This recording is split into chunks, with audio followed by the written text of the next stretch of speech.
అందరికీ నమస్కారం. అయ్యో! ఎంత బాగుందో మీ అందరిని ఈరోజు చూసి. చాలా సంతోషం. ఆ రోజు రామారావు గారు వచ్చారు కదా! అప్పుడు ఆ ఇంటర్వ్యూ చేసినప్పుడు చెప్పారు మీ ఫిల్మ్ సక్సెస్ అయినప్పుడు శ్రీకాకుళంకి రండి మాతో పాటు సక్సెస్ మీట్ పెట్టండి అని చెప్పారా? ఆ రోజు నాకు ఒకే ఒక థాట్ ఉండేది. ఆహ్, ఎలాగో ఈ ఫిల్మ్ బాగా రావాలి. మేమొచ్చి మీతో పాటు ఇది సెలబ్రేట్ చేయాలి అని. ఎందుకంటే తను కొన్ని మాటలు చెప్పారు.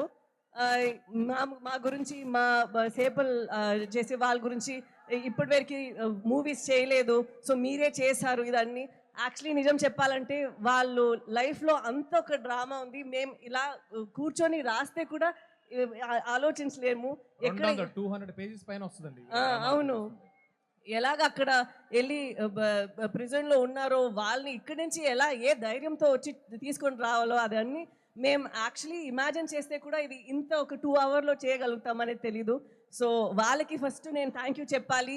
మీ అందరికీ థ్యాంక్ యూ చెప్పాలి. ఎందుకంటే మీ లైఫ్‌ని మాకు పర్మిషన్ ఇచ్చి ఒక ఫిల్మ్ లాగా తీసుకోవడానికి పర్మిషన్ ఇచ్చారు. So, thank you so much.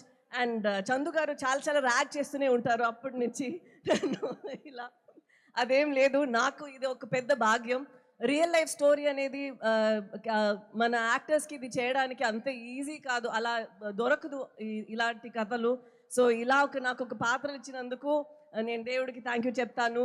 ఇలా ఒక కథ నేను చేయగలుగుతాను అని మన కార్తిక్ గారు, చందుమోహన్ గారు, బన్నీవాస్ గారు, అరవింద్ గారు అందరూ అనుకున్నారు. సో, అది నాకొక పెద్ద భాగ్యం. అండ్ ఈ జర్నీ మొత్తం అంత నాకు మంచిగా అనిపించింది. రిలీజ్ తర్వాత కూడా అందరికి ఇది నచ్చాలి. ఎందుకంటే జనాలు మూవీస్ చూసినప్పుడు వాళ్ళు చాలా కష్టపడి ఇచ్చిన డబ్బులు వాళ్ళు లైఫ్ నుంచి ఒక 2 అవర్స్ ఇస్తున్నారు మా కోసం. ఎప్పుడు మేము ప్రే చేస్తుంటాము వాళ్ళకి ఇది ఒక మంచి అట్లీస్ట్ ఎంటర్టైన్మెంట్గా ఉండాలి అని. మాకు చాలా చాలా సంతోషం ఇది మీకు నచ్చింది అని. సో, దానికి మీ అందరికీ చాలా thank you so much. And నేను చాలాసేపు తీసుకోను. మీ యువ సమ్రాట్ గారు వచ్చి ఇప్పుడు మాట్లాడతారు. నాకు తన కో యాక్టర్గా చాలా హ్యాపీగా అనిపించింది. ఎందుకంటే తను చాలా హార్డ్ వర్క్ చేశారు. ఈ లుక్ మాత్రం కాదు, రిలీజ్ తర్వాత కూడా చాలా రిలీజ్ ముందు పోస్ట్ ప్రొడక్షన్ టైంలో అంత ఒక లోపల ఒక ఫైర్ ఉండేది. ఎలాగైనా ఇది హిట్ అవ్వాలి. ఎందుకంటే తను చేసిన ప్రయత్నం మాత్రం కాదు, ఈ స్టోరీలో ఒక నమ్మకం ఉంది తనకి. అండ్ ఇది చాలా నమ్ముతారు, ఇది లోకల్ అందరికీ ఇది కనెక్ట్ అవుతుంది, ఈ ఫీలింగ్ వాళ్ళందరికీ నచ్చుతుంది అని. సో, తన నమ్మకం, డైరెక్టర్ గారి నమ్మకం, అండ్ మా అరవింద్ గారు ఎక్కడ వెళ్తే మాకన్నా ముందు ఉండి నేను ప్రమోట్ చేస్తానని ఉన్నారు. సో, వాళ్ళందరికీ ఇది నేను సమర్పణం చేస్తాను.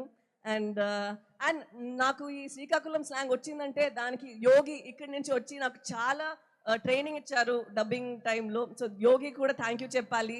అండ్ ఇప్పుడు జనాలందరికీ థ్యాంక్ యూ సో మచ్. ఈరోజు ఇక్కడ వచ్చి మాతో పాటు ఈ సక్సెస్ మీట్ని ఇంత బాగా నడిపిస్తున్నందుకు thank you so much. Thank you so much Sai Pallavi గారు.